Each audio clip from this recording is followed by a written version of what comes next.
wrong with the blockchain, Bitcoin, and NFTs? If this stuff's so great, why do so many people bash them? Well, firstly, the value is arbitrary. Bitcoins and NFTs are not physical. They have zero intrinsic value. They don't do anything. If you own something as silly as a collectible baseball card, at least you have the piece of paper. And viewing that card might give you and others some pleasure that auction houses can put a value on. In economics, Bitcoins and NFTs and things like that are referenced in the greater fool theory, in which the current owner thinks it is worth what he or she paid for it, only because he or she thinks that someone even stupider than they are will pay more for it in the future. That's a very harsh way to word it, but that's the theory. Secondly, no one is control or responsible. If you have a problem with a blockchain product like Bitcoin or NFT, there's no central body that can work with you to fix it. These tools are decentralized, so there's no group or government oversight. Thirdly, illegal and immoral activities.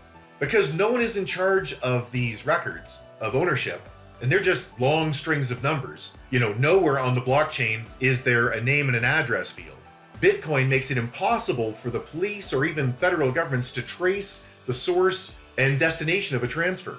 That means if you're a drug dealer or human trafficker or selling state secrets to an enemy government, there isn't a way to prove that you paid or got paid, making prosecution so much harder. Now remember that the famous gangster Al Capone was sent to jail not for murder or extortion, but for income tax fraud.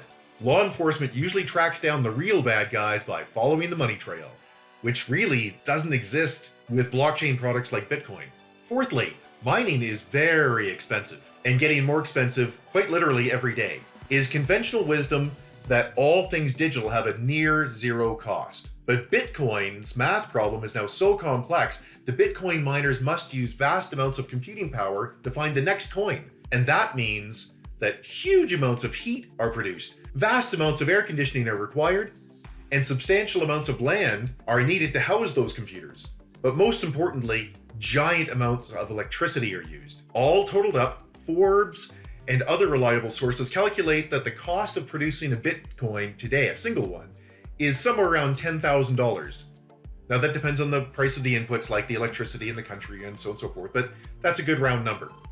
But it doesn't stop there, because every time a Bitcoin is mined or transferred, i.e., when you sell it, buy it, or move it to somebody because you bought something, millions of computers have to update their records at the same time. And that's electricity, cooling, internet costs, and it's conservatively estimated that each one of those costs about $5 a transaction. And there are millions of transactions. Fifth point, environmental damage. This is one you'll hear about over and over again. Bitcoin miners no longer run out of the basement. They are consuming large warehouses all over the world that could be used for some other productive purpose. But the biggest environmental problem with blockchain currencies like Bitcoin is the absolutely staggering amount of electricity being consumed to power and cool the millions of computers running at 100% CPU and GPU, more specifically here, 24 hours a day. We can give you numbers from reliable sources, but they're so large as to be meaningless to almost everybody. So instead, we'll give you some comparisons. Bitcoin mining alone uses about the same amount of electricity as the entire country of Norway, or the entire country of Sweden, or the entire country of Malaysia, or the entire country of Poland. And it definitely uses more electricity than Argentina, or Switzerland, or the UAE, all just to generate and move around some numbers. We'd like to interject for just a few seconds and ask you to click like, and if you like this type of thing, please click subscribe.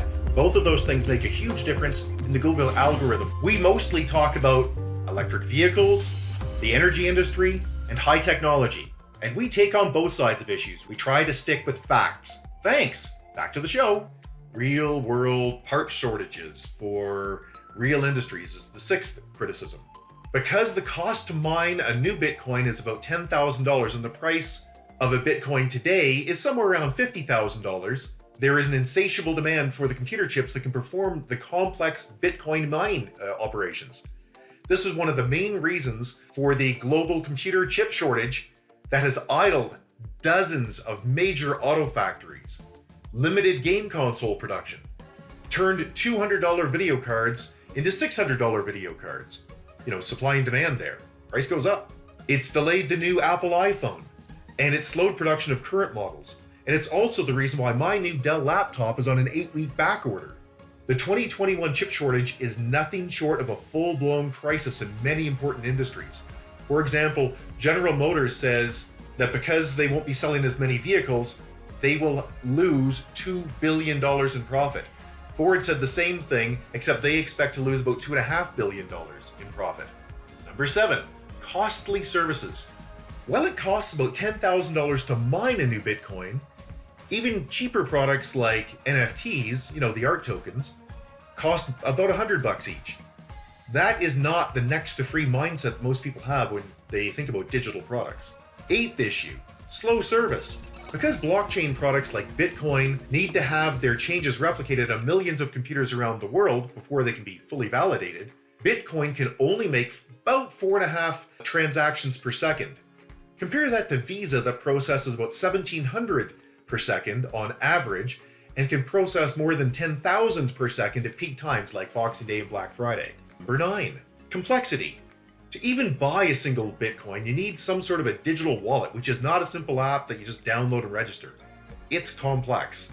And that gets to number 10, which is they're easy to lose. Have you ever forgotten your password on an important system? Have you ever recycled a computer and then realized that it still has old photos on it? Well, if you lose your digital wallet, there is no reset. There is no appeal. It's gone.